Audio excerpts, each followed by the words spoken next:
Right now, at this exact moment, there is a line of like roughly 300 people standing on a mountain ridge in New Zealand. Oh, wow. Yeah, probably freezing up there, too. Oh, absolutely. They've been standing there for 45 minutes in this biting wind. And, the crazy part is they aren't even looking at the sweeping valley below them. Right, or the snow-capped peaks. They're just looking ahead. Yeah, they're staring at the back of the jacket of the person standing directly in front of them, just slowly shuffling forward. Which is just wild. And why are they doing it? Right, why subject yourself to this? Well, it's so they can eventually reach the exact same germinated rock, stand on it for, 5 seconds, strike a highly practiced pose. Like the pose, right? Exactly. And take the exact same photograph as the 300 people who stood there before them.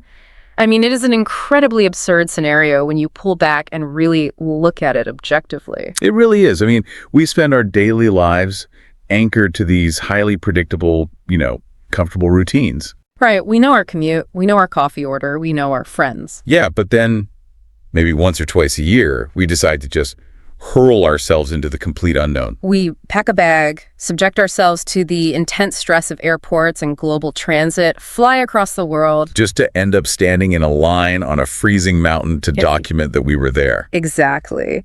And this raises a really fascinating, almost existential question about what happens to human psychology when we leave our homes? Like, when you step out of your front door with a suitcase, who exactly is the person doing the traveling? Yeah. Are you actually adopting a new way of interacting with the world? Or are you just dragging your exact same daily mindset halfway across the globe and, placing it in front of a more exotic backdrop? Well, that's the ultimate paradox of human mobility, right? Yeah. I mean, we invest so much time and energy and capital into changing our geographic coordinates. Right. Because we're operating under this assumption that a change in longitude will just automatically trigger a change in perspective. Yeah. We treat travel as this purely physical equation. Yeah, but the reality, which the source material today points out we rarely stop to examine, is that the most profound aspects of leaving home have absolutely nothing to do with geography. Exactly. We meticulously research the destinations, the hotels, the flight paths. We almost never research the internal lens through which we are going to view those destinations. So, welcome to this deep dive. Our mission today is to completely deconstruct the philosophies, the hidden paradoxes, and really the very language we use to frame our journeys. Yeah, we are taking a magnifying glass to the psychology of human movement based on this really fascinating advanced cultural and linguistic dialogue. Right. So we are not going to give you a list of hidden beaches, and we are definitely not reviewing luggage brands today. Definitely not. We are diving into an analysis that dismantles the art of travel, the how and the why of the way we move through the world. And as you listen to this, I want you to think back to the last time you took a significant trip. Yeah. Visualize the city streets, the transit, the food. Exactly. Were you genuinely seeking a messy, unpredictable connection with that environment? Or, if you strip away the romanticism, were you really just hunting for a specific aesthetic to consume? Because by the end of our conversation today, the very act of packing a bag is going to look completely different to you. I really believe that. Okay, let's unpack this. Let's start by dissecting what has to be the most loaded, universally recognized distinction in modern travel culture. Oh, I know exactly where you're going with this. It dictates marketing campaigns, travel blogs, social hierarchies. I'm talking about the dichotomy between the tourist and the traveler. Yeah, it feels like you can't even book a flight without being forced to choose a side in this ideological battle. Right. And the conventional narrative surrounding these two terms is so incredibly rigid. It really is the defining fault line of modern global movement. In this popular mythology, the tourist is basically the ultimate pejorative. Oh, totally. The tourist is defined by passivity. They aren't seen as active participants in a culture, but just, passive consumers of a location. They're just checking boxes on a clipboard. Exactly. They are at the Eiffel Tower by noon, the Louvre by 2, and a designated souvenir shop by 4. Precisely. And the archetype of the tourist is inextricably linked to this one image: the guided, air-conditioned bus. Oh, the bus. Yeah, that bus is such a vital, symbolic image. It represents total insulation. Like when you are on that bus, you are physically present in a new city, but you are entirely separated from the friction of that city. Because the glass window protects you. Right, from the humidity, the street noise, the smells of the food stalls, the unpredictable crowds. The tourist wants the visual confirmation of the destination, but without any of the sensory or cultural friction that comes with actually being there. It's a purely superficial engagement. Exactly, which sets up the other half of the dichotomy perfectly. Yeah. If the tourist is the villain here, the traveler is positioned as the noble, rugged hero. The one actively rejecting the bus. Right. They are seeking out the dirt, the unsignposted alleys, the grueling local transit. They want genuine, immersive connection. But, I have to push back hard on this entire binary. Isn't this distinction just incredibly exhausting? Labeling yourself a traveler instead of a tourist feels like nothing more than elite gatekeeping. It really does. It operates on the exact same psychological level as fashion elitism. Walk down that path a bit. How do you see the parallel with fashion? Well, think about how people use clothing to signal status. Imagine two people wearing a basic denim jacket. Okay. One person bought theirs at a mass market retail chain for $40. The other person bought theirs at an exclusive vintage boutique for $600. Specifically because it has frayed edges and looks authentic. Exactly. And the person in the vintage jacket might look down on the person in the mass market jacket, feeling culturally superior. But at the end of the day, functionally and aesthetically, they are both just standing there in denim jackets. Wow, yes. The obsession with declaring, I'm not a tourist, I'm a traveler, feels identical to that. It's a performance. It's exactly that.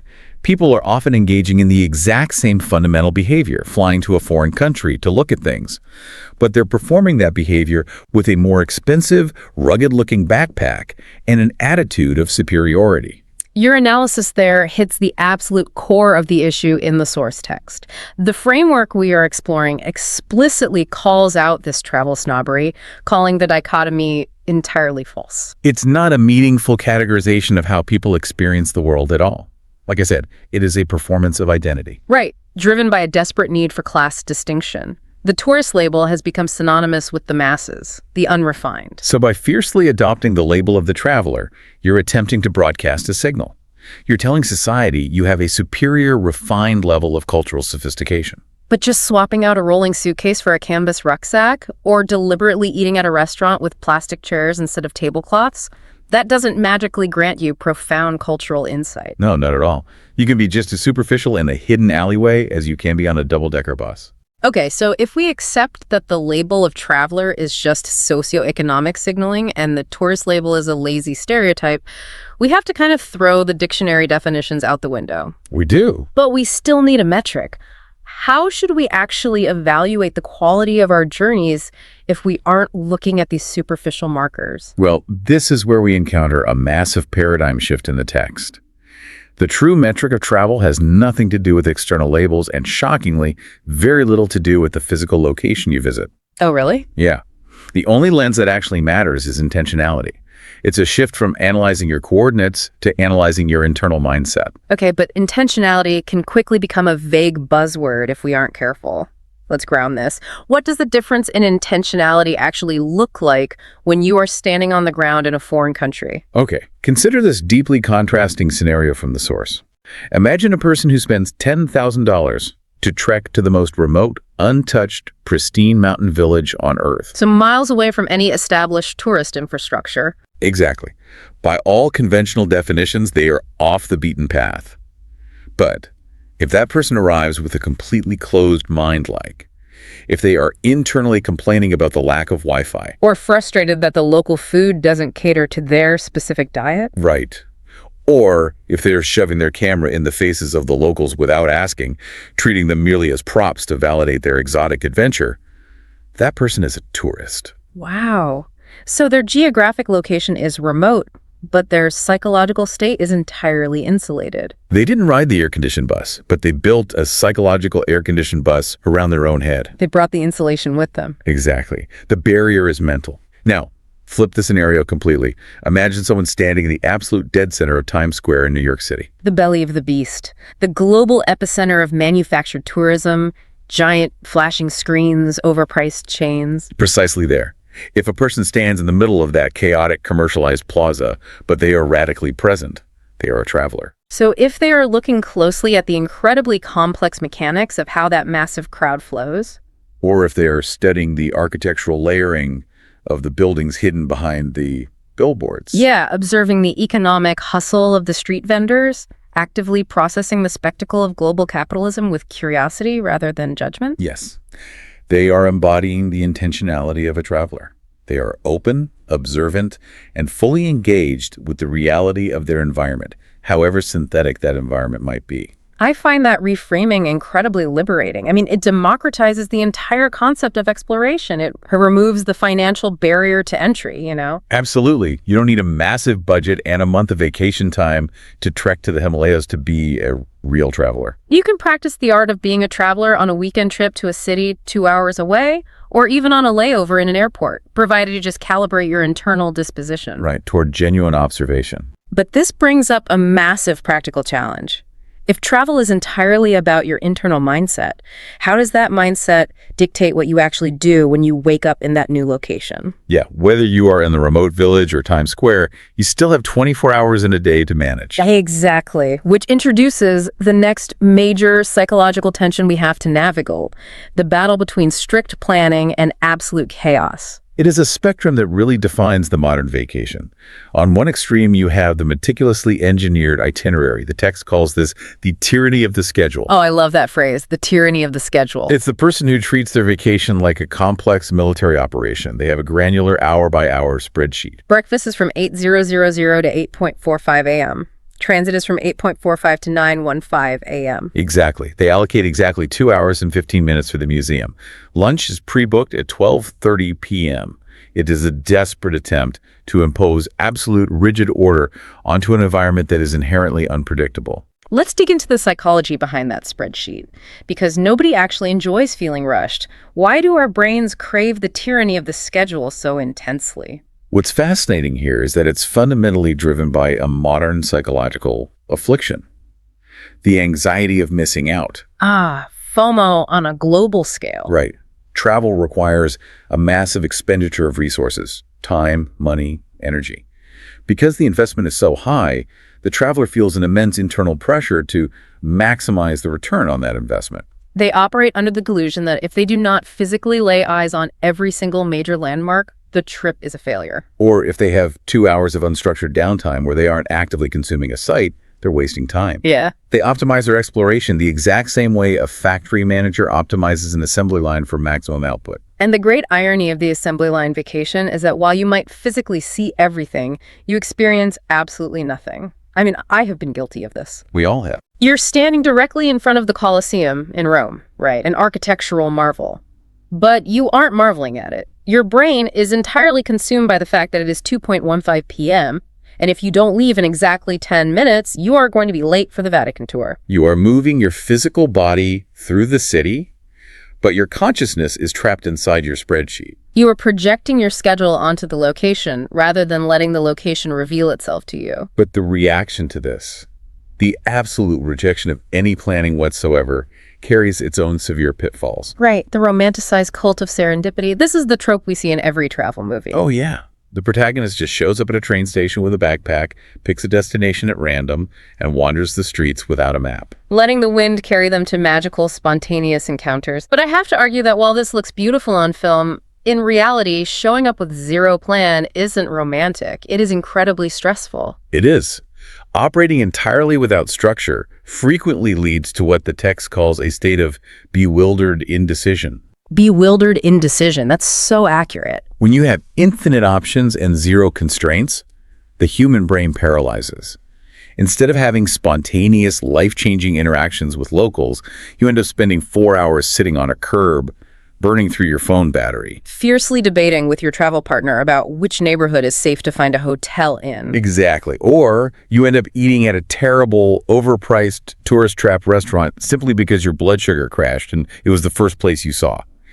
The absolute absence of planning doesn't breed freedom, It breeds logistical anxiety. It is the paralysis of choice. Yeah.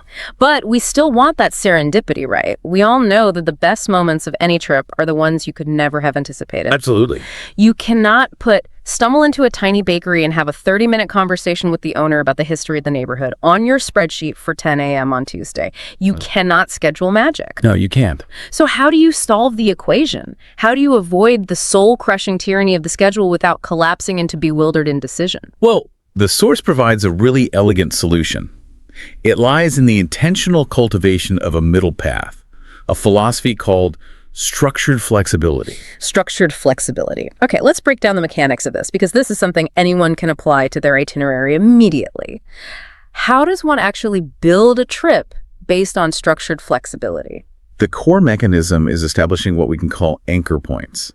These are the few non-negotiable fixed elements that provide the basic architecture of your trip. Okay, like what? For example, you secure a pre-booked hotel for the exact night you arrive, so you aren't wandering the streets with luggage. You might book a timed entry ticket for the one major museum you absolutely cannot bear to miss on Wednesday. You purchase your outbound train ticket to the next city for Friday morning. So these anchor points are the structural beams of your journey. They solve the baseline logistical anxiety. You know where you are sleeping, and you know how you are leaving. Exactly. The survival logistics are handled. But the true genius of structured flexibility lies in what you do with the space between those anchor points. That space must be fiercely protected and left completely empty. You do not dictate the hours between waking up on Thursday and going to sleep on Thursday night. You leave that interior space entirely hollow, open to the friction of the city and the winds of chance.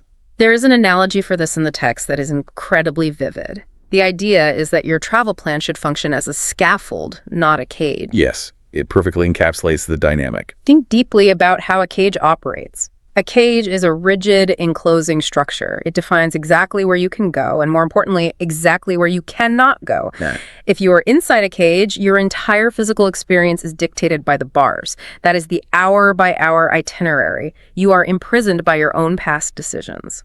You might hear a vibrant street parade happening 2 blocks away, but because it is 1:00 p.m. and your spreadsheet says you must be at the Botanical Gardens, you cannot follow the music. The bars of the cage keep you on the predetermined path. But a scaffold serves a fundamentally different purpose. A scaffold is a temporary support structure. It exists to give you a stable, safe platform to stand on so that you can reach higher or build something new. It provides safety and direction, but it leaves the space completely open. When you build a scaffold for your trip, knowing your hotel and your major anchor points, you have the safety required to explore. If you hear that street parade, the scaffold allows you to step off the path, follow the music, get completely lost in a new neighborhood for 3 hours, and still know exactly how to get back to your safe platform at the end of the day. That freedom to meander is the entire point. By leaving the afternoon empty, you aren't guaranteeing that you'll have a profound conversation with a local bakery owner. You can't guarantee serendipity. No, of course not.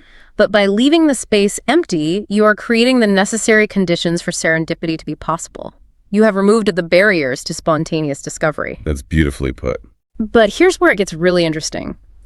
Even if you master this, even if you build the perfect scaffold and cultivate an open, observant mindset, there is a massive gravitational pull in modern society that is constantly trying to drag you back into a cage. Oh, yeah. And it isn't a spreadsheet. It is the phone in your pocket. The digital tether.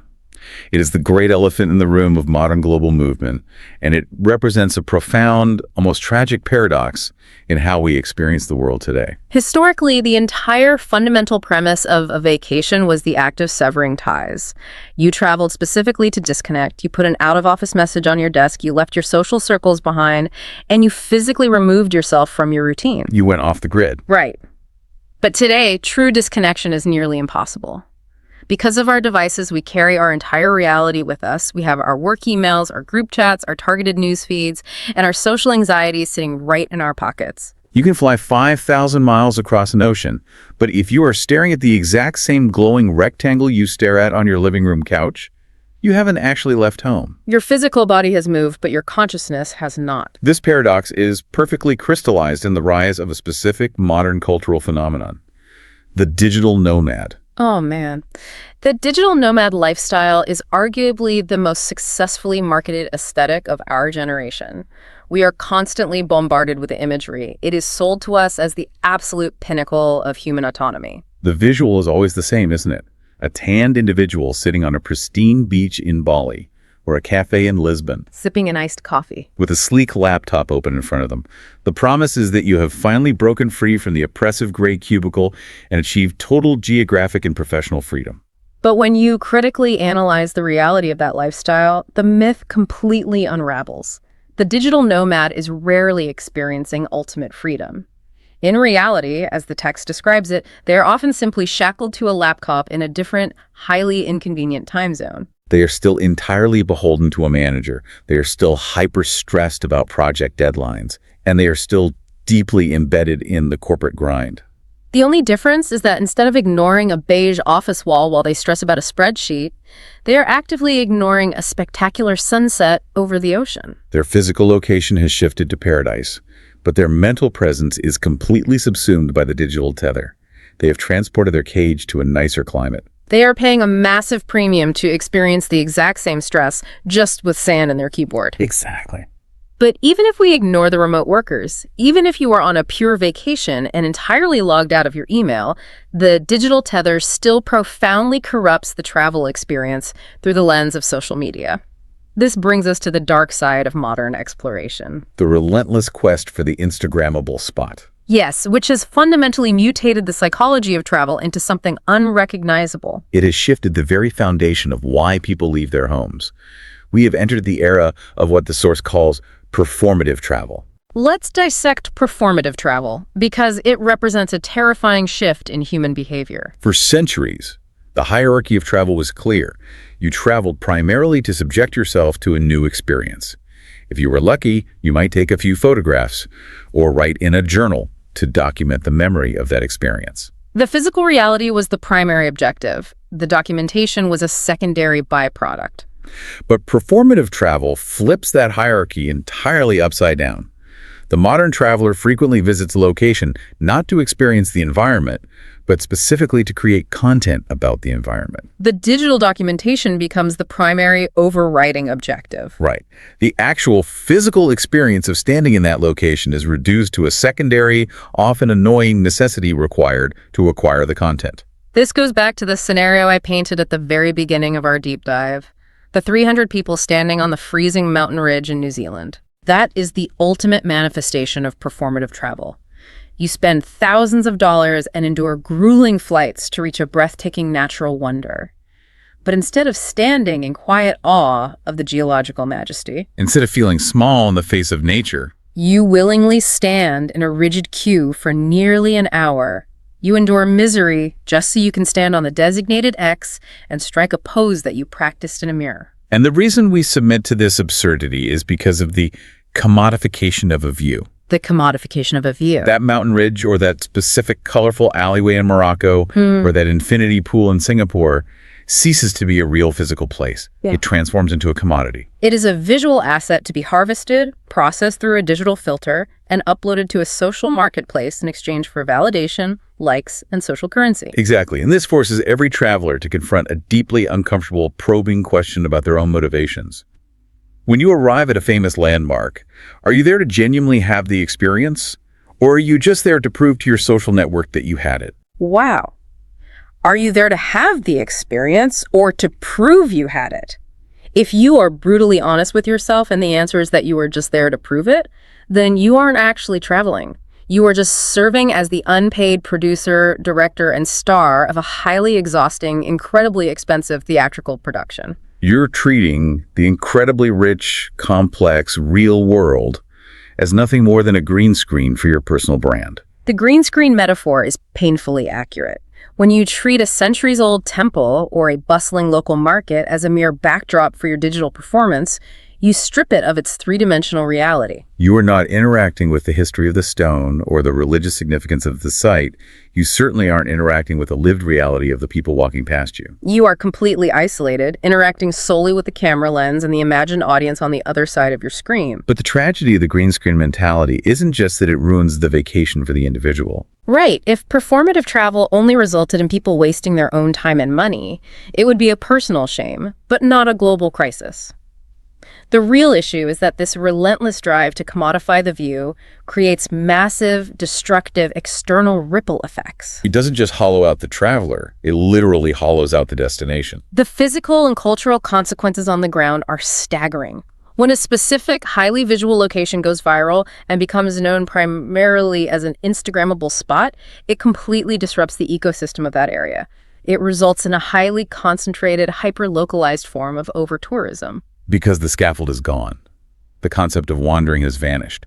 Nobody is organically exploring the city and spreading out. Every single person with a smartphone is following the exact same GPS coordinates to stand in the exact same spot to take the exact same photo. And the infrastructure of these places, often small historic neighborhoods or delicate natural reserves, is completely unequipped to handle that kind of hyper-focused influx. The physical degradation is rapid. Ancient stone stairs are eroded by millions of footsteps. Local waste management systems collapse under the strain of thousands of daily visitors. Natural habitats are trampled by people stepping off the path to get a better angle. And the daily functional lives of the actual residents who live in those neighborhoods become a nightmare of congestion and noise. But, the erosion of the physical infrastructure is only the first phase. Yeah. The secondary consequence is psychological and cultural, and it is absolutely chilling. Oh, this is the part of the text that really stuck with me. When a destination becomes entirely reliant on the attention and the capital of performative tourists, it undergoes a transformation that the text describes as the Disneyfication of culture. Disneyfication. It's a brutal but necessary term to understand modern global movement. Think deeply about the mechanics of a theme park. A theme park is a masterpiece of synthetic reality. Right. It creates a sanitized, highly controlled, visually flawless illusion of a place. It gives you the aesthetic markers of an experience, like a pirate ship, a jungle river, a European castle, without any of the historical weight, the danger, the nuance, or the actual substance. It is a facade designed purely for seamless consumption. So when we talk about the Disneyfication of a real, living, breathing human culture, we are describing a systemic process of hollowing out. How does that happen in practice? How does a living city turn into a theme park? Well, it happens through a slow erosion of authenticity driven by economic incentives. It occurs when local rituals, traditions, and daily practices stop being lived organically for the benefit of the community and instead become performed exclusively for an external audience. Can you give an example? Sure. Imagine a small town with a deeply significant, centuries-old harvest festival. Originally, it was a profound, quiet event for the locals to celebrate the end of a grueling agricultural season. But then, tourists discover it, they flock to it, they bring money. And money changes the gravity of the event. Completely. The next year, the town might change the date of the festival to align with peak tourist season, severing it from the actual harvest. Wow. Then, they might alter the traditional clothing, making the colors brighter and more exaggerated because it looks better in photographs. Then, they shorten the complex, hours-long traditional dances into tight 10-minute sets because the tourists get bored easily and need to move on to the next attraction. So within a decade, the festival has absolutely nothing to do with the harvest. The authentic meaning has been entirely stripped away. It's no longer a lived tradition. It is a meticulously managed spectacle, designed and executed purely to satisfy the aesthetic demands of the visitor. It transforms from a deeply spiritual community gathering into a dinner theater performance. And this presents a highly uncomfortable, almost quantum physics-level paradox for the modern traveler. It really does. If you travel thousands of miles to a foreign country with the sincere desire to experience their authentic culture, but the culture you end up observing is actively altering its traditions, performing a highly sanitized version of itself specifically for your consumption, are you actually experiencing that culture at all? You are not. It is the observer effect applied to sociology. Yes. In quantum physics, the mere act of observing a particle inherently changes the behavior of that particle. In modern travel, the mere presence of the mass tourist arriving with a demand to consume authenticity fundamentally alters and destroys the authenticity they are seeking. You are not visiting a living city. You are walking onto a movie set that was constructed the moment you booked your ticket. And realizing our role in this, accepting that our presence is not neutral, that our demand for the perfect photograph or the easily digestible cultural show literally incentivizes the hollowing out of a community, forces us into the most difficult arena of this entire conversation. We have to confront the cultural footprint of our journeys. We all heavily conditioned to think about our carbon footprint, right?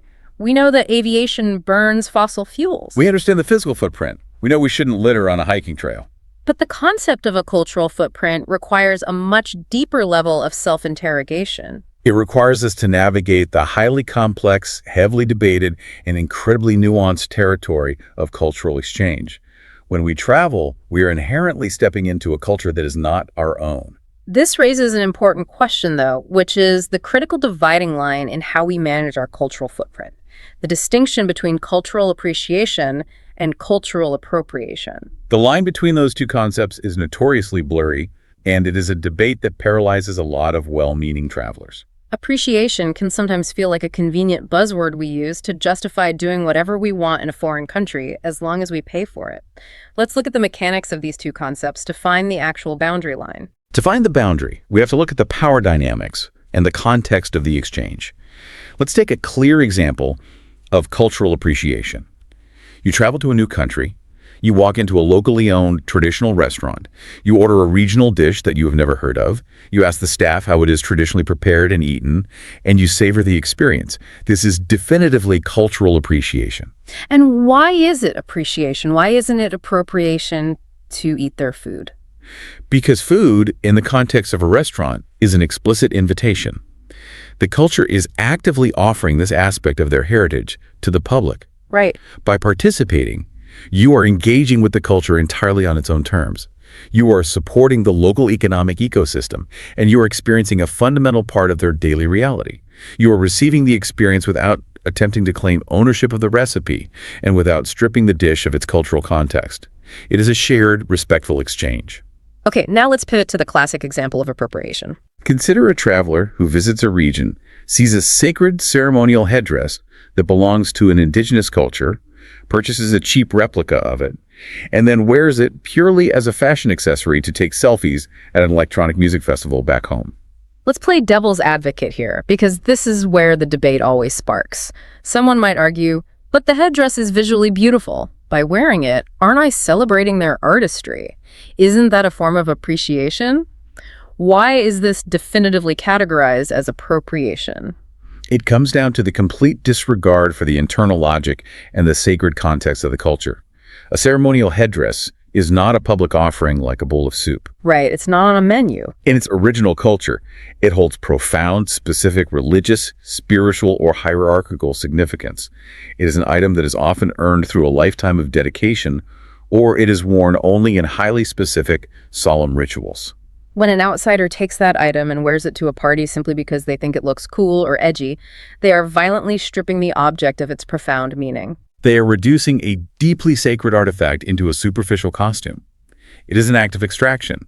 You are taking something that has intense value within a closed system, bypassing that system entirely, and using it purely to generate cheap social currency for yourself. Appropriation is taking without understanding and using without respect. Exactly. Taking without understanding, that is the fundamental difference.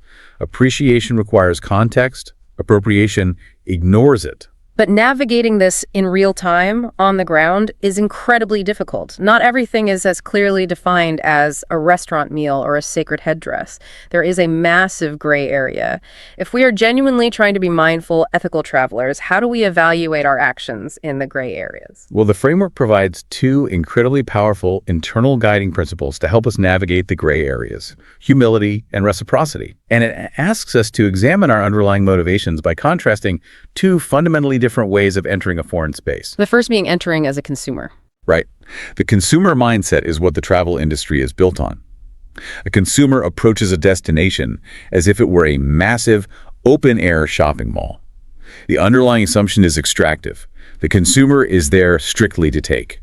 They arrive to take a photograph, to take a cheap souvenir, to take a wild story to tell at a dinner party back home. They believe that because they paid for the flight and the hotel, they are inherently entitled to extract an experience from the locals. The consumer views the culture as a resource to be mined for their own benefit. The antidote to this extractive mindset is to fundamentally alter your role. You must actively choose to enter the culture not as a consumer, but as a guest and a student. A student operates from a baseline of humility. A student inherently recognizes that they are ignorant. They do not know the language perfectly, they do not understand the subtle social cues, and they do not know the deep history. A student is there to listen, to observe, and to be taught by the environment, rather than demanding the environment conform to their expectations. And a guest operates from a baseline of reciprocity. A guest understands that an invitation into a home comes with an unspoken obligation of respect. It forces the traveler to ask themselves, I am taking memories and experiences from this place, but what am I giving back? And to be clear, giving back doesn't mean you have to fly in and build a hospital. Reciprocity can be incredibly subtle. It can simply be the gift of your focused, respectful attention. It can be a genuine, clumsy attempt to understand their perspective. This shift from the entitled consumer to the humble guest is the transition from a transactional experience to a relational experience. But let's ground this again. We are talking about high-level philosophy. What does relational travel practically look like when you step off the plane tomorrow? Relational travel manifests in very specific, intentional choices. First, it requires economic reciprocity. It means doing the research to consciously support locally owned and operated businesses, rather than defaulting to the comfort of multinational chains that immediately siphon your money completely out of the local community. It is the active choice to stay in an independent, family-run guest house instead of a globally recognized luxury hotel brand. It is choosing to eat at the corner cafe where the menu isn't in English, rather than the recognizable fast food chain. You are ensuring your capital stays within the circulatory system of the neighborhood. Exactly. Second, relational travel requires linguistic effort. It means taking the time to learn the basic phrases of the local language. Hello, thank you, please. Even if your pronunciation is terrible, the attempt itself is an act of profound humility. It signals to the locals that you recognize that their language is the default reality, and you are the outsider trying to adapt rather than arrogantly demanding they speak your language to serve you. And third, it requires intellectual preparation. You cannot be a respectful guest if you know absolutely nothing about the house you are walking into. Relational travel means reading about the complex history, the current political climate, and the social context of the destination long before you arrive. Which brings us to the most powerful, resonant framing device of this entire philosophical deep dive. It is a single sentence that every traveler should write down and carry with them. You are a temporary guest in someone else's permanent home. A temporary guest in someone else's permanent home. If you truly internalize that concept, it acts as a universal solvent for travel entitlement. It completely reorients your behavior. If you remember that the city you are walking through is not a giant playground constructed for your personal amusement, but a real living community where people are trying to get to work, raise their children, and live their actual lives, you stop acting like the star of a movie. You get out of the way. You lower your voice. You observe with reverence. And when you achieve that shift, when you transition from an extractive consumer to a deeply mindful guest, an incredible transformation occurs. You don't just change the external impact you have on the destination. The journey begins to fundamentally change you.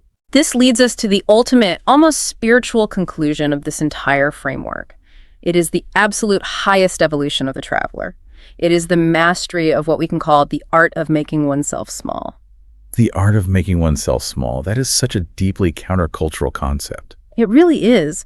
We live in a hyper-individualistic society that constantly screams at us to make ourselves massive. We are told to aggressively build our personal brands, to center ourselves in every narrative, to be the loudest voice in the room, and to meticulously curate our performative travel feeds to show how worldly and important we are. Why is actively choosing to make oneself small the ultimate goal of exploration? Because true travel, the kind of travel that genuinely alters your worldview, is fundamentally an exercise in decentering your own ego. When you walk through the world believing you are the main character, you are incapable of learning anything genuinely new. Everything you see is immediately filtered through your own preconceived notions. And the world just becomes a distorted mirror reflecting your own ego back at you. But when you intentionally make yourself small, when you step back into the shadows and quietly, intensely observe the staggering complexity, the vast history, and the beautiful friction of a culture that has absolutely nothing to do with you, you create a void. And in that void, you create the necessary psychological space to be genuinely changed by what you encounter. It is the ultimate rejection of the insulated tourist mindset we began with. The tourist attempts to force their reality, their schedule, and their comfort zone onto the destination. The master traveler surrenders. They allow the profound reality of the destination to impose itself onto them. Precisely. And in that surrender, travel acts as the ultimate diagnostic tool. It doesn't just show you the geography of the world, it violently reveals the geography of your own mind. It exposes the deep-seated biases you never knew you harbored. It shatters the assumptions you held about how society should function. It forces you to confront your own insignificance. And ironically, it is only by recognizing your insignificance that you can begin to understand your actual, interconnected place within the massive tapestry of the human experience. So what does this all mean? To synthesize this entire incredible journey we've taken today, travel has absolutely nothing to do with collecting passport stamps or hoarding destinations like trophies on a shelf. The act of moving through the world is a cultivated, highly demanding psychological skill. It requires the relentless discipline of observation, the courage to engage in meaningful, unstructured interaction, and the humility to engage in profound self-reflection. And this brings us to the final, most beautiful paradox of all. If the ultimate goal of packing a bag is to decenter the ego, recognize your biases, and practice the art of being a humble student of the world, then the actual physical coordinates of your destination are ultimately completely incidental. The destination is incidental. That single thought unravels the entire multi-billion-dollar global travel industry. You don't need to fly to the other side of the planet to do this work. The geography is just a tool. The real journey is entirely internal.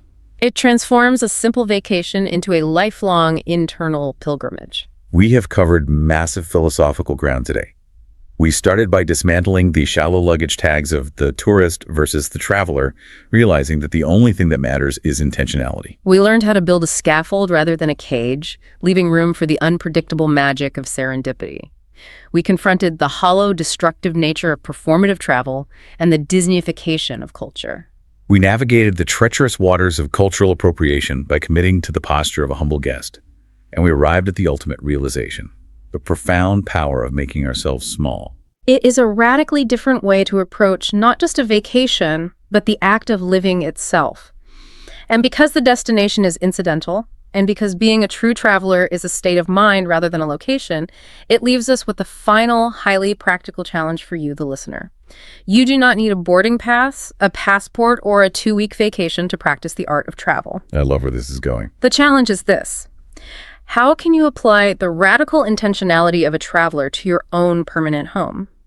Tomorrow morning, when you walk out your front door, can you navigate your own highly familiar neighborhood with the exact same humility, the exact same hyper-observant curiosity, and the exact same respect of a guest that you would apply if you had just landed in Tokyo or Buenos Aires? Can you look at the architecture of the building you walk past every single day and actually see it for the first time? Can you listen to the cadence of the languages spoken on your local transit? The ultimate test of a traveler isn't how well they navigate the unknown. It's whether they can find the unknown in the deeply familiar. Be a guest in your own life tomorrow. Be a guest in your own life. That is an incredibly powerful note to end on. Thank you to everyone listening to this deep dive. We hope this extensive exploration completely shatters the way you view your next journey, and more importantly, how you view the streets you walk every single day. Until next time, keep your eyes open, leave your schedule empty, and travel well. Okay, let's unpack this.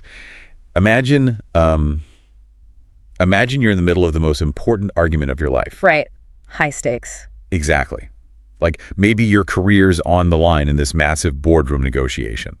Or, maybe your marriage is hanging by a thread in your living room. Oh, wow. Yeah, or a really tense situation. Right, incredibly tense. And the other person is talking, they're making their case, and you were just waiting. Just sitting there. Yeah, just staring at them, holding your breath, basically waiting for them to take a fractional pause so you can launch your perfectly crafted rebuttal. Oh, I know that feeling so well. You feel totally prepared. You feel so prepared. But what you don't realize is that in that exact microsecond, because of what is happening inside your brain, you have already lost the fight. You've completely lost it. It's this phenomenal blind spot we all have. Right. We assume that just because our ears are, physically receiving sound waves, that we're actually engaged in the conversation. Like the hardware's working, so the software must be too. Exactly. But the cognitive reality is that when we are in that defensive, coiled posture, our capacity for actual comprehension drops to near zero. Wow. We are functionally deaf to the reality of the person sitting across from us. And unpacking exactly why that happens, and more importantly, how to fix it, is our mission for today. Welcome to the Deep Dive. Glad to be here for this one. So we've gotten our hands on a truly fascinating source text. It's this extensive transcript from an advanced, C2 level communication masterclass. It's a dense read, but so good. Unbelievably good. It completely deconstructs the most fundamental, universally neglected skill that every single one of us uses every day, which is listening. Yeah, but to be incredibly clear right off the bat, this is not a basic seminar on making eye contact and nodding your head. No. We are not just saying uh-huh and smiling. Right. We are going into the actual neurological and sociological machinery that underpins how human beings actually process meaning. So to set the baseline for what this masterclass explores, we really need to differentiate between two wildly different states of being, right? Yeah, we do. The first state is how most of us operate by default. Okay, lay it out for us. So picture a chaotic, incredibly noisy cityscape. There are horns blaring, sirens wailing, thousands of people talking at once. Just total sensory overload. Exactly. It's an overwhelming flood of sensory input, and your brain's only job in that moment is to filter it out so you can, cross the street without getting hit by a bus. Right, survival mode. Yeah. That is passive hearing. Now, replace that cityscape with the interior of a calm, hyper-focused sonar room, deep in a submarine. Oh, I like that visual. It is perfectly quiet in there. The operator isn't just letting noise bounce off them. They are actively sending out a signal, waiting for the return, and analyzing the microscopic variations in the depth and the delay. To understand a landscape they can't even see. Exactly, yeah. That is active, empathetic listening. So that shift from the chaotic street to the focused sonar room, that's the core of everything we're exploring today. It is. And I want to speak directly to you, the listener, for a second. The stakes here could not be higher. No, they really couldn't. Whether you are trying to navigate a brutal corporate hierarchy, mediate a bitter family dispute, or you're just insanely curious about human psychology, mastering this underwater layer of communication is the ultimate shortcut. It's the shortcut to genuine influence. Exactly. It is the invisible architecture behind every successful interaction you will ever have. It's the architecture, yeah, but our source material begins by pointing out that the foundation of our communication is usually built on sand. Oh, totally. It introduces this foundational premise that explains why that boardroom argument you mentioned earlier is just doomed to fail. Right. Why we lose before we even speak? Exactly. The premise is this. Most people, most of the time, do not listen with the intent to understand. They listen with the intent to reply. Man, that is so true. And the masterclass transcript describes the psychological reality of this in a really deeply visceral way. It does. It basically argues that the conversational floor, the space between two people, ceases to be a collaborative environment and instantly transforms into a battlefield. A total war zone. Right. We treat conversations as zero-sum combat zones. You're either attacking or you are defending. There's no in-between. And that combat mentality forces us into what the text actually identifies as the waiting room. The waiting room. Let's break that down because I thought this was brilliant. Yeah, let's look at the cognitive mechanics of it. While your colleague or your spouse is actively speaking to you, your brain is faced with a choice about how to allocate its bandwidth. Because it only has so much computing power. Right, exactly. Processing someone else's emotional state and logical argument takes immense cognitive load. It's exhausting. It is. But our brains are highly efficient, ego-driven machines. So instead of spending energy decoding the speaker, your brain just retreats to the waiting room. Just checks out.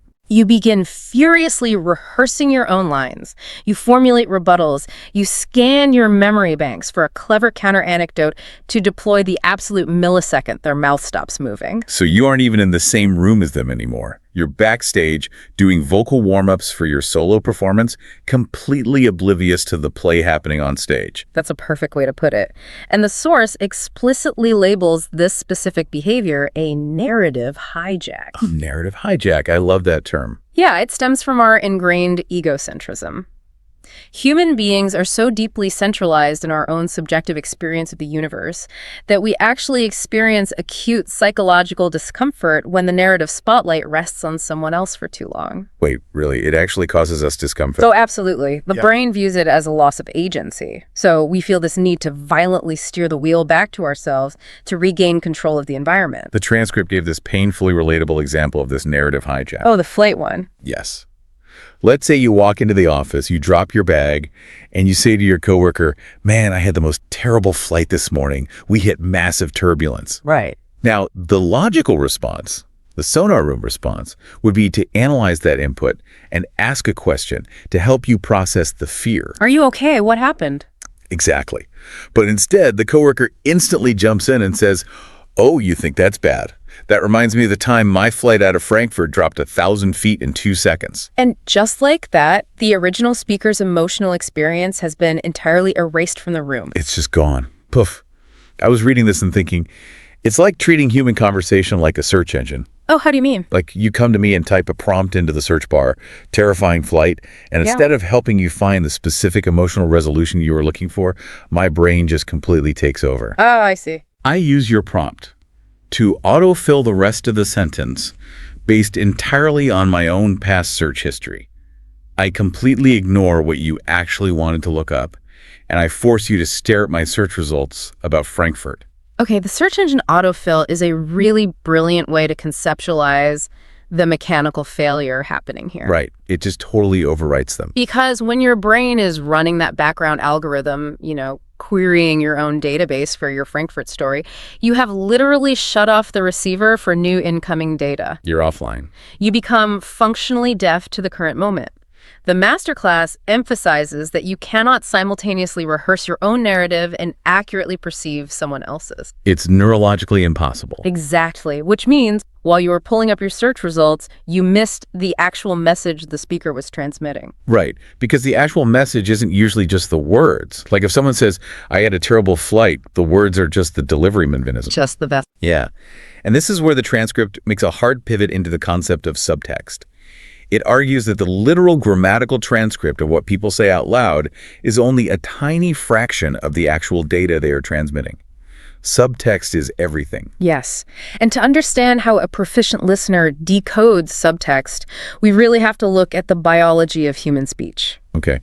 Lay some biology on us. Well, when someone speaks, their vocal cords, their breathing rate, the microexpressions on their face, all of that is being regulated by their autonomic nervous system. The automatic stuff. Right. The words themselves are formed in the prefrontal cortex. Those are the conscious, curated lyrics. But the music behind the words, the pitch, the tempo, all that. Exactly. The rhythm, the pace, that music is being driven by the amygdala and the emotional centers of the brain. And the crucial thing here is the music cannot easily be faked. So when the text talks about reading the music behind the words, it's actually talking about analyzing biological indicators. Precisely. What's fascinating here is that this requires the listener to actively ask themselves internal questions. You have to listen to the pitch. Like, does their voice crack? Or does it go up in a slight, anxious spike at the end of a sentence that is grammatically formulated as a statement that tells you they lack confidence in what they are saying? Oh, interesting. You have to analyze the pace. Are they rushing through a status report because they are unconsciously trying to avoid scrutiny? Right, just trying to get it over with. Or are they speaking incredibly slowly and methodically because they are calculating exactly how much truth they can afford to reveal? Man, that's deep. And most crucially, the masterclass focuses on the hesitations, the micro pauses, the half breaths where they almost say something, reconsider, and swallow the thought. Those hesitations are where the ghosts live in a conversation. It's the negative space of the dialogue. That's a great way to phrase it. And analyzing that negative space requires a radical shift in your cognitive posture. Yeah. You cannot be running your search engine autofill algorithm. Right, you'd miss all of it. You have to be running a completely different background process. While they are speaking, you are silently asking yourself, what is the emotional truth driving these curated words? What is the unstated need beneath this data point? Okay, Practically speaking, though, I read this section of the masterclass and I just thought my brain is going to melt by 9 a.m. It sounds like a lot of work. It is. If I try to run this deep autonomic nervous system analysis on the barista at the coffee shop while they hand me a latte or, the delivery driver dropping off a package, I am going to never make it out of the checkout line. You'd be exhausted. I'd be completely depleted. Is this an always-on state? Because frankly, it sounds computationally impossible for normal human to maintain all day long. No, that is a highly pragmatic observation, and it highlights a critical distinction the source makes about intentional application. Okay, good. So I don't have to analyze my barista. Definitely not. The goal is not to live permanently inside the sonar room. That would lead to profound sensory overload and burnout. Yeah, totally. For highly transactional chats, the barista, the toll booth operator, a quick hallway update on a budget spreadsheet, you absolutely do not need to analyze their vocal pitch for unstated trauma. Those are simple exchanges of utility. Okay, so it's a localized tool, not a permanent operating system. Exactly. You flip the switch and power up the sonar room when you are navigating moments of genuine connection. Or conflict, right? Yes, high-stakes waters. When you are in a negotiation where the stated numbers don't match the body language, or when you are trying to resolve a festering conflict with a partner where the argument isn't actually about the dishes, but about respect. Ah, right. It's never about the dishes. It never is. In those moments, if you only listen to the literal lyrics, you will completely fail to unlock the truth. Tuning into the subtext is the only key mechanism that allows you to address the root cause rather than the symptom. Okay, so if we accept it that we need to switch gears depending on the relational depth required, how do we actually categorize those gears? The source material actually breaks this down really well. It does. The masterclass doesn't just leave us with a basic binary of, bad listening and good listening. It introduces a highly structured hierarchy of communication, culminating in these concepts proposed by Otto Scharmer. Yeah, Scharmer's model is crucial here. And this is where we really get into the C2 level mechanics of human connection. Break down Scharmer's hierarchy for us. Sure. So it maps the evolution of a listener's cognitive state. Let's fast track the foundation so we can get to the deeper stuff. Level 1 in this hierarchy is what he calls downloading. Downloading facts. Exactly. This is the barista interaction. You are simply acquiring factual data to update your internal models. The meeting is moved to 3 p.m. You receive the file, you save it to your hard drive, and you move on. There is no emotional resonance, no boundary crossing. Right. It is essential for logistical survival, but it generates zero relational trust. It's pure utility. But then the text moves us across a major threshold into level 2, which Scharmer defines as empathetic listening. Now we're getting into the good stuff. And the way this is detailed in the source, it operates on a much higher plane. It's not just about nodding and saying, I understand how you feel. It's described almost as a physiological event. It is deeply physiological. Level 2 requires you to consciously detach from your own vantage point. This is seeing the world through the speaker's eyes. Walking in their shoes, basically. But even deeper, you attempt to neurologically mirror the speaker. When someone is expressing deep grief or profound corporate frustration, and you enter a state of true empathetic listening, you are actually triggering the mirror neurons in your own brain. Oh, wow. You don't just understand the words, you feel what they're feeling. Your own nervous system begins to simulate their state. The phrase the text uses here is that in true empathetic listening, the boundary between you and them blurs.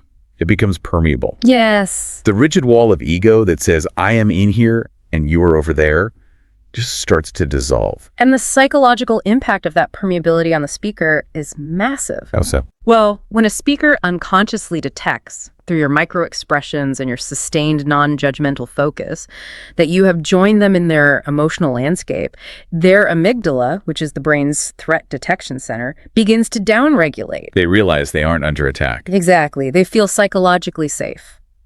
The fight-or-flight response deactivates, which allows them to access higher-order reasoning.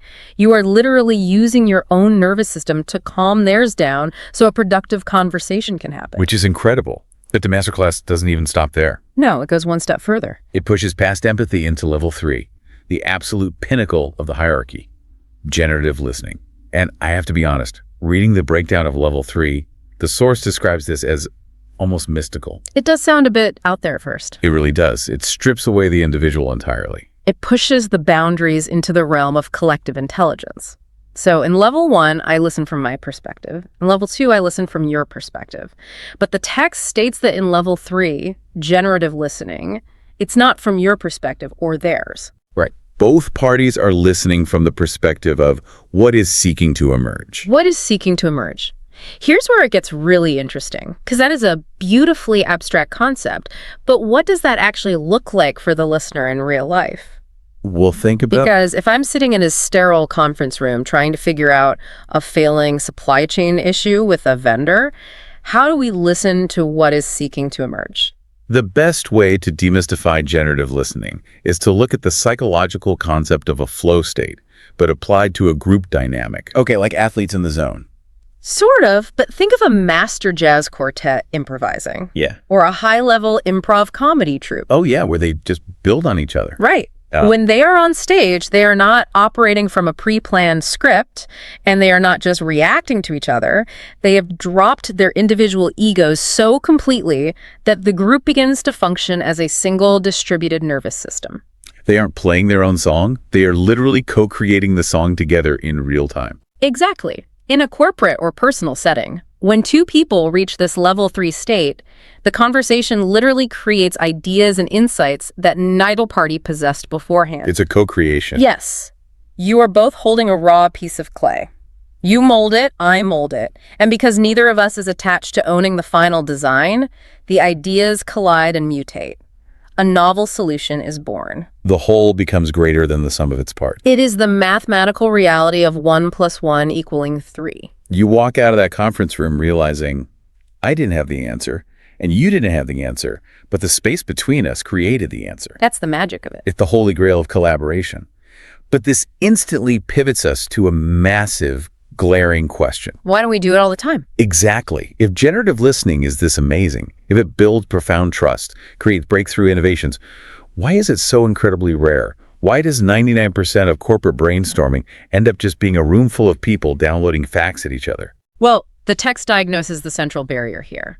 The primary culprit preventing higher levels of listening is a psychological condition. It terms the tyranny of correctness. The tyranny of correctness. Yeah. Our absolute dopamine-driven addiction to being right. It is an addiction, and the expert in the source material synthesizes why this happens. It's not a personal moral failing. Yeah. We are conditioned this way by our academic and professional training. Right, from a very young age. Look at middle school debate clubs or law school or MBA programs.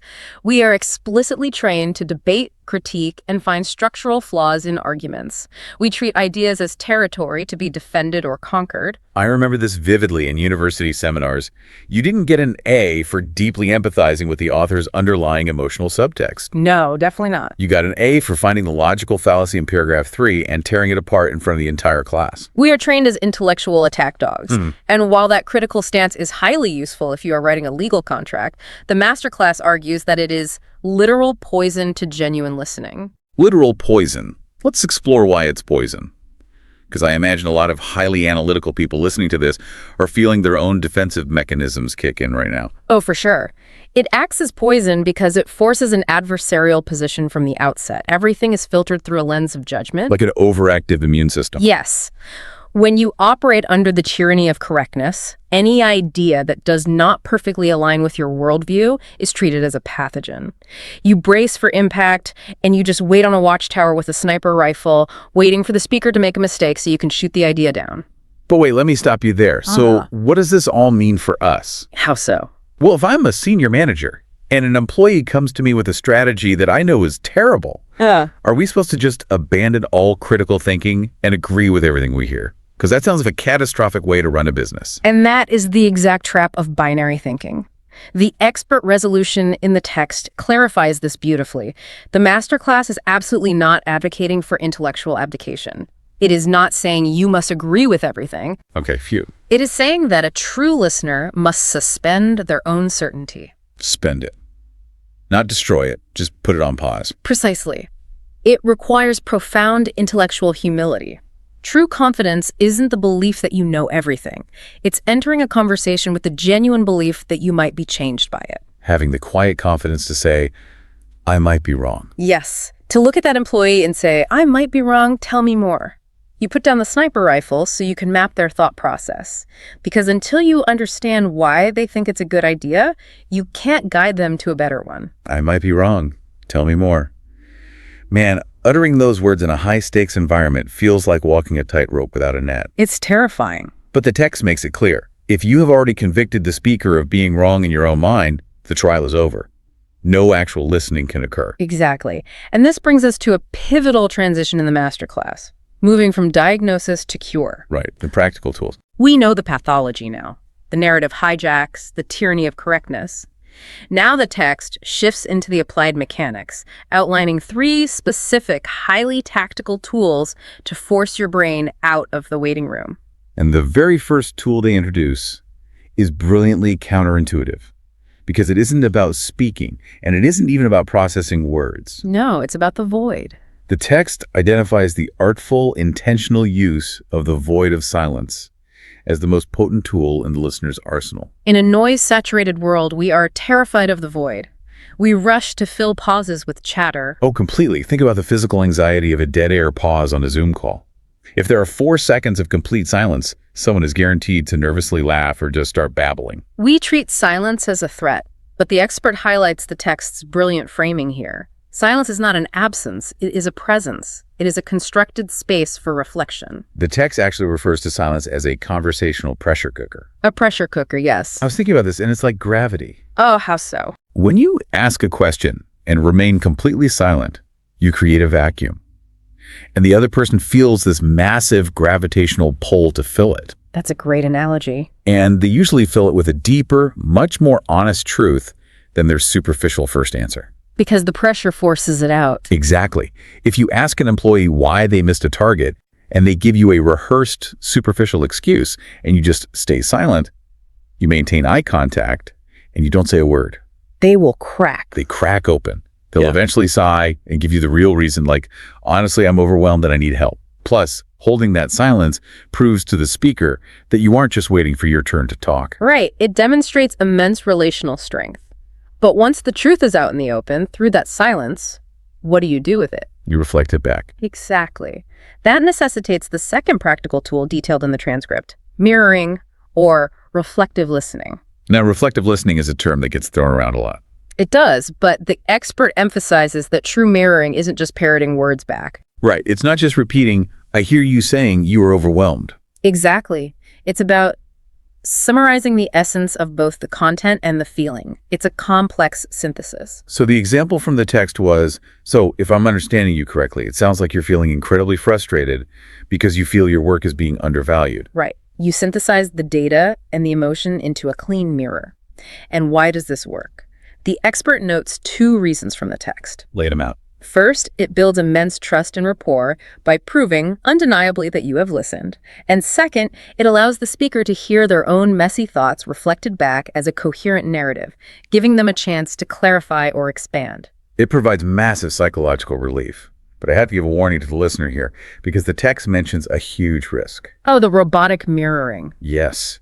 If you do this robotically, if you just run an algorithm where you plug their words into a standard template, you're going to sound completely clinical. Like a condescending therapist. Exactly. It feels deeply manipulative. It has to be driven by genuine curiosity. You have to actually care. Which is the perfect bridge to the final phase. Silence draws the truth out. The clean mirror organizes it. Now, what do you do next? The third crucial tool. Yes, which relies on the quality of our questions. A poor listener uses questions to gather ammunition or extract data. A master listener uses them to help the speaker explore their own mental landscape. The catalyst questions. Right. The expert contrasts closed questions with open-ended ones. A closed question is, did you meet the deadline? Which invites a simple yes or no. It's an interrogation. Exactly. An open-ended question is, what were the biggest challenges you faced in that project? Which invites a narrative. But the text goes even deeper. It highlights the deepest level of questioning, questions that the speaker hasn't even asked themselves. The ones they've been avoiding. Yeah. The examples from the text are so powerful. Like, instead of asking for a timeline, you ask, what was most important to you in that situation? Or, if you're reading the subtext, what's the one thing you're hesitant to say right now? If we connect this to the bigger picture, These aren't data extraction questions. They are collaborative discovery. It makes you a catalyst, not an interrogator. You're providing the flashlight, but they are doing the exploring. Exactly. Okay, but this brings us to the ultimate test. The cynic in me was reading all this and wondering, how does this apply to contentious group settings? The hostile boardroom. Right, like a business meeting or a political debate where the goal is winning, not just understanding. Does this empathetic posture make you a doormat? The text actually argues that listening is the ultimate strategic weapon here. It is the ultimate strategic advantage. Let's map the boardroom. While everyone else is engaged in blind verbal combat, reacting to surface-level lyrics, the true listener is the only one with a complete map of the battlefield. Because they're in the sonar room. Yes. They understand their own position, obviously, but they also understand the stated positions of others, the underlying interests, and the emotional drivers of everyone in the room. They possess asymmetric information. So how do they use it? They apply the principle of seek first to understand, then to be understood. If you can articulate your opponent's argument better than they can themselves, you are in the strongest possible position to build a bridge or propose a novel solution. I love that. When you articulate their position perfectly, you totally disarm them. Their defensive walls just crumble. Right. Because when you afford someone the fundamental dignity of being truly seen and heard, human beings cannot sustain a state of aggressive combat against that. The fight just drains out of them. And then they're finally capable of hearing your proposal. Exactly. So to wrap this up for you, the listener, listening is not a passive soft skill. Not at all. It is an active, powerful, and transformative act of leadership and connection. It's a choice made moment by moment to suspend your ego. It really is a choice. I want to thank you for joining us on this deep dive into the quiet power of listening. We've journeyed all the way from diagnosing autobiographical listening to wielding silence mirroring and catalyst questions as strategic tools. It's been a great journey, and I want to leave the listener with a final provocative thought based on everything we've talked about today. Lay it on us. Think about your next high-stakes conversation. What if the next time you feel an urgent, burning need to speak up and prove you are right, you choose to interpret that feeling not as a cue to talk, but as an alarm bell warning you that you need to listen harder? Man, that is a game changer. Let that sink in, and we'll see you on the next deep dive.